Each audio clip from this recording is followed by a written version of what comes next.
Previously, napanood nyo nga netizens ang part 1 ng ating Honda Supra GT-R 150 review kung saan ating inalahad ang kanyang mga katangian o specs and features.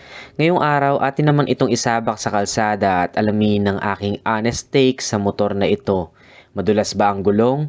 Makapit ba ang brakes? Maganda ba ang suspension?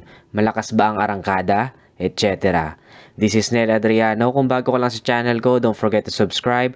Also hit that notification bell para lagi ka notified once may bago tayong upload. Huwag na natin patagalin pa, samahan nyo akong sakyan ng motor na ito at subukan ang bilis nito sa iba't ibang kalsada. Hold the strong grip to your throttle as we ride the speed of this bike.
Yo, good day netizens, this is Nel Adriano. Kung bago ka pa lang sa channel ko, don't forget to subscribe. Also hit that notification bell para lagi ka notified once may bago tayong upload. For today's vlog is yung test drive na natin, or kamusta naman kaya sa driving test itong Honda Supra GT-R 150. So alam ko hindi to design for off-road dahil ito ay underbone sports category yung kanyang inahatid, pero katry na rin natin dahil may semi off-road dito at marami talagang mahilig mag off-road or mga Pinoy talaga, halos pang araw-araw nila ang kahit anong motor, di ba? So tingnan natin kung kamusta naman ang kanyang suspension pagdating sa ganitong adventure off-road na experience. So tara, let's try it.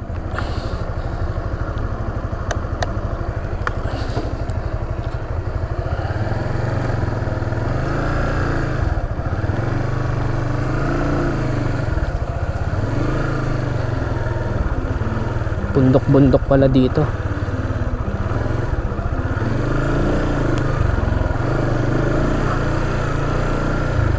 Alright, kung makikita nyo, hindi siya design for off-road pero try pa rin natin, no? Yun, medyo maalog-alog siya. May stiff yung suspension niya dahil nga para sa akin ito ay designed for ano talaga, racetrack. Mas stiff yung suspension niya. Pero okay pa din, ang ganda pa rin, kaya pa rin niya sa semi off-road. Hindi na lang siguro yung sobrang off-road na ano, pero semi off-road I think kayang-kaya pa rin ng motor na to. Check natin doon. Tapos check na natin. Oh, okay, kinaya. Katakot ako doon maganda pala suspension. Maganda suspension niya kahit sa rough road, no? Nagustuhan ko suspension niya. Ikot tayo. Okay, so yun, maganda suspension niya guys, no? Maganda. Hindi siya super ganda dahil di naman siya made for off-road talaga. Pero for me, maganda yun. Maganda yung ito sinasabi ko, hindi gaano makapit ang gulong niya guys. So make sure na kabisado ninyo kung hanggang saan lang yung kapit ng gulong, dahil hindi nga siya masyado makapit. Ito yung sinasabi ko, tingnan nyo kung gaano ka-smooth paparinig ko sa inyo. Gearing lang tayo. 3 4.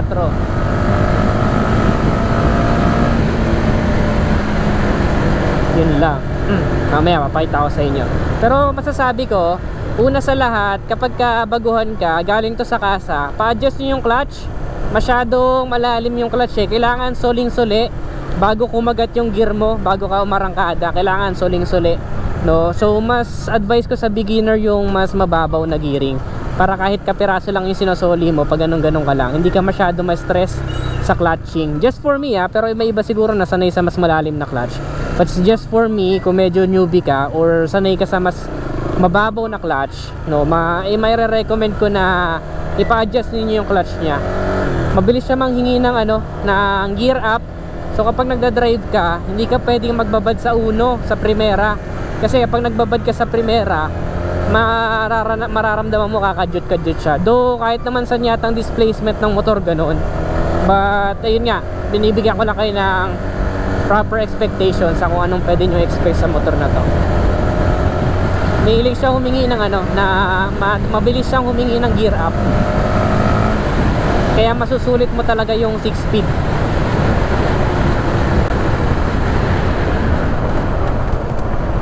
For cornering, sabi ko nga maganda ang kanyang ground clearance, very generous. Yun nga lang, pag nagbanking ka ng gusto or masyado ka nakalin, hindi ko ako confident sa gulong, dahil siguro magaan ako, kaya hindi ako masyado kumakapit sa lupa. I don't know, pero yun yung medyo nafe-feel ko. So yun na lang una yung palitan, stock tires, para mas safe tayo. Ayan, gearing tayo ulit, fourth. Ayun, no, napaka-aggressive pakinggan. Isa pa, hindi masyado maganda yung timpla ko Gearing lang tayo.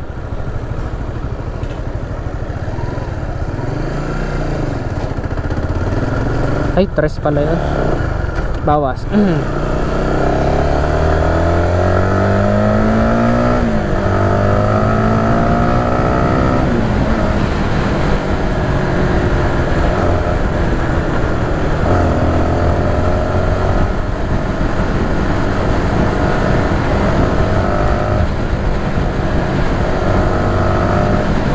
Natakot ako masyado mag-lean, medyo madulas. Medyo nadudulasan ako sa gulong, yun yung honest take ko guys Medyo nadudulasan ako sa gulong. Sa stock tires, usually talaga stock tires madulas Hindi ako confident talaga Tapos ito, yung kanyang side mirror guys, very good naman siya dahil parang dahon type siya. Kitang kita mo naman yung iyong paligid. Meron lang akong konting napansin din, no? Medyo distorted ng konti yung ibang side niya. May images na parang medyo distorted ng konti yung reflection. So yun lang napansin ko, no? Pero nagustuhan ko sabi ko sa inyo yung style na yan, nagustuhan ko naman. For aerodynamics, napakaganda ng style nito dahil for sports underbone nga, pang mabilisan talaga. Rinig nyo? Sarap na pakinggan, no? Ganda ng tunog, solid ng makina. Ito pa isa sa napansin ko guys, mararamdaman mo yung init nya, no? Sumisingaw ang init. Normal naman yun, madami naman ako na-try na noon, semi-automatic, semi-manual, tsaka manual na motor. Mararamdaman mo talaga yung init ng makina sa yung mga legs. Kaya nga wear proper gears tayo lagi, di ba? Mararamdaman mo talaga yung init ng makina. Pero dahil open na open naman yung pagkaka-style niya, nakakasingaw, maganda yun dahil nakakasingaw. No, mas okay siya or mas efficient siya when it comes to long rides.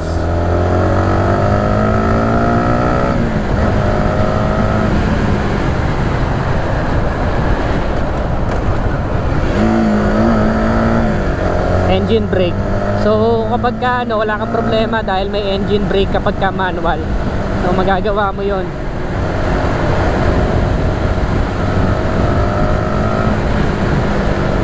Ganda, solid. So sabi ko nga, hindi siya masyado practical kapag ka mag-aangkas ka, no, yung hindi siya masyado comfortable para sa angkas. Do siguro kasi nanay ko yung lagi ko inaangkas.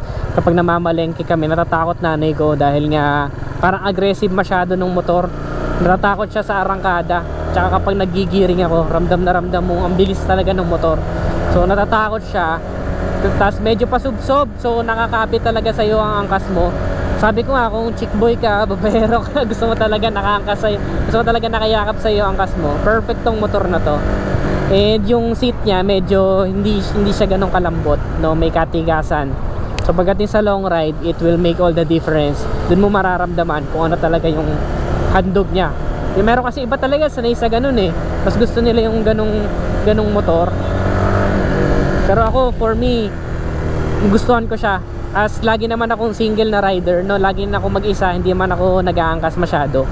So for weekend ride, maganda. Gusto ko yung handog niya pagdating sa mga ganung bagay. So kung single rider ka din or pang weekend ride mo to, pagpalagay na natin, lagi ka naka ano lang, mag-isa lang. For me, mas okay to, tong ganitong klase ng motor. Pero kung naghahanap ka ng convenience, go for something like Click or Airblade, no? Pero sa akin ito, nachichill ako, natitrill ako, nakakagigil. Lalo pag open yung kalsada, sarap.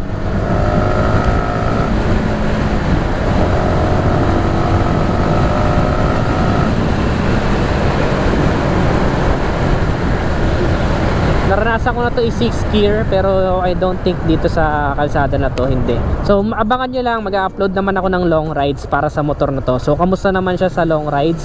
For me, sa everyday use, for about a week nagamit ko siya. For everyday use, swak naman siya, no? Maninibago ka lang kung galing ka sa automatic. Dahil nga sa traffic situation, papakita ko sa inyo yung clip sa dulo na itong vlog na to, kung kamusta siya sa traffic situation. Pero makikita nyo, madali naman siya i-manoobra and sporty yung look niya. So madali siyang isingit pa rin sa traffic. Yun nga lang, nakaka-bad trip kapag galing ka sa automatic. Kasi sa automatic, gas and go ka, diba? Dito kasi magtitimpla ka pa ng clutch, magigiring ka kada may humps. So yun lang yung medyo disadvantage niya compare sa automatic na motor. But for me, napag-aaralan naman yung mga ganung bagay. And meron nga mga tao na pang manual transmission talaga. So ako medyo nanibago pa ako. But for 1 week of use, nakapag-adjust na rin yung aking katawan, and nakapag-adjust na rin yung aking utak. Nakabisado ko na ang motor na. Try natin 0 to 60.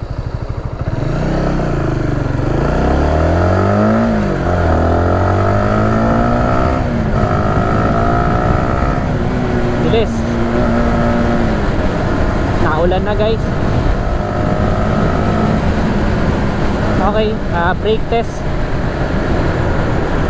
Rear brake. Okay, yun pala yung sinasabi ni Sir Sak. Iba nga ang offer ng braking nito compared sa ibang Honda na try ko. Mas aggressive yung kanilang rear brake, or naglalak agad, nag-i-skid. Pero ito dahan-dahan, gradual kanyang i-stop, no? Hindi yung instant or sudden stop yung handog niya. Dahan-dahan. So try natin front brakes naman. Hindi pa siya ABS, guys, ha. Pero both rear at ang kanyang front brakes ay both naka-disc brake na. Try naman natin yung front brakes. Dun banda sa walang tao.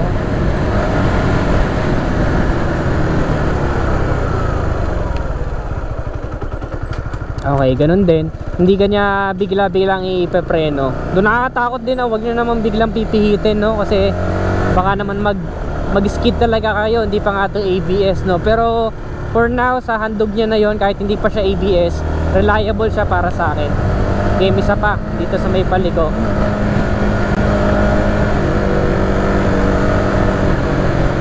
Try natin yung brakes, rear brake. Galing. Solo lang yun, rear brake. No, hindi dahan-dahan kanyang ihihinto, hindi biglaan. And mas safe yung ganon. Hindi ka titilapon, and also hindi ka magi-skid. Front brakes, try natin.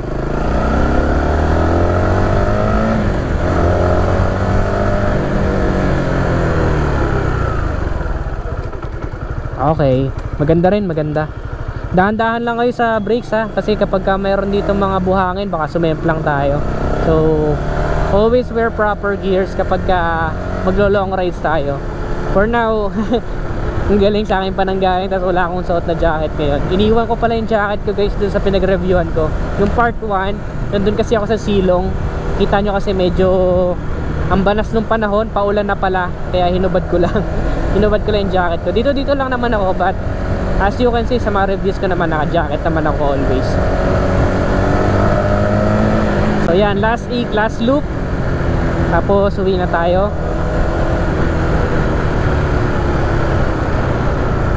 Average fuel consumption, by the way, is 42 kilometers per liter.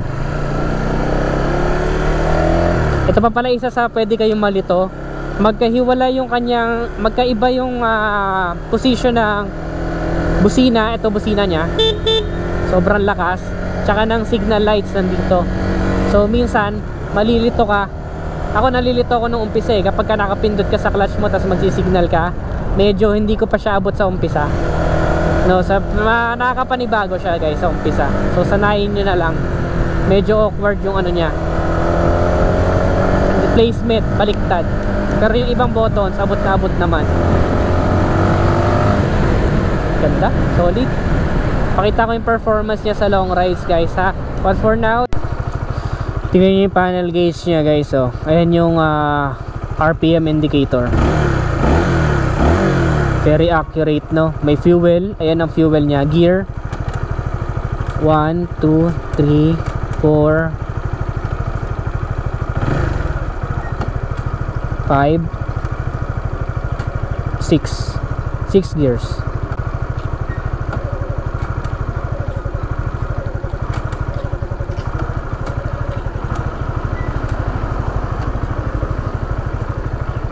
I think that's it for today's vlog. Kung nagustuhan mo, don't forget to give this video a thumbs up. That's just a test ride for the Honda Supra GT-R 150 and some verdict sa isang linggong paggamit ko sa kanya sa city driving and also pamalengke, all that stuff. Pero just stay tuned kung gusto ninyong makita ang performance at masasabi ko sa motor na to when it comes to long rides. Just stay tuned and don't forget to subscribe. Also hit that notification bell. Comment your thoughts kung ano pa yung gusto niyo malaman or iba pang motor na gusto niyo mapanood next vlog. Again, this is Ned Adriano. Always keep it cool and ride safe always. Goodbye now.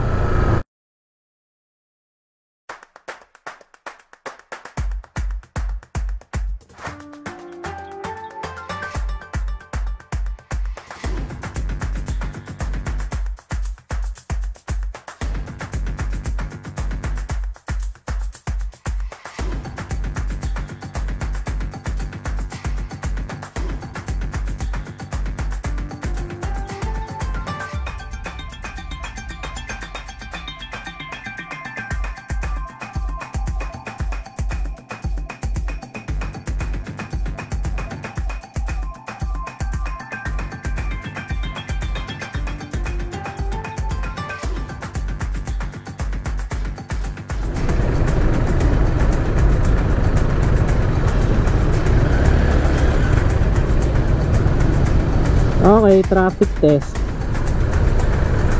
Nabutan na nga ng traffic.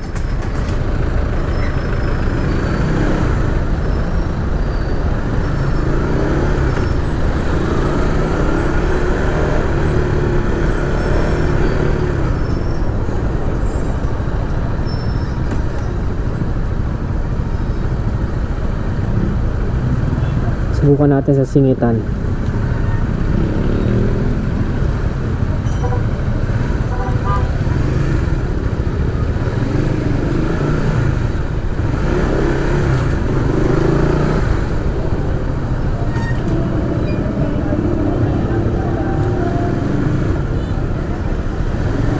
Actually wala akong masisingitan dito, puro overtake lang gagawin ko.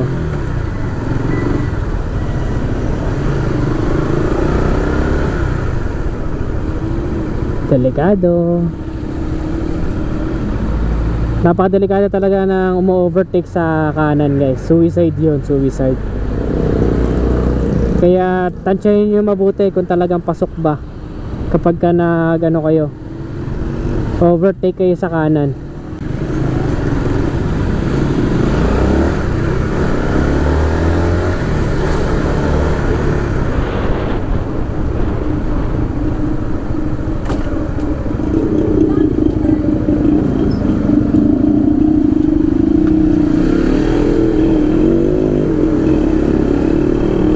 Okay, kasya naman ako, kita nyo naman. Kasya naman, kaya pa rin sumingit sa traffic.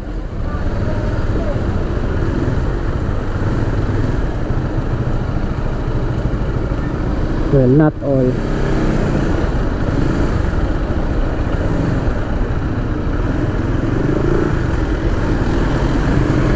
Okay, pasok pa rin ako.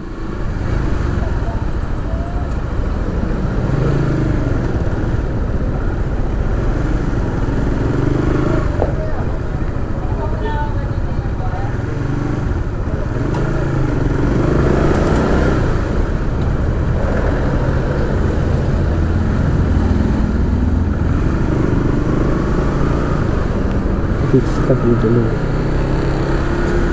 Ito ko na lang sila aantayin.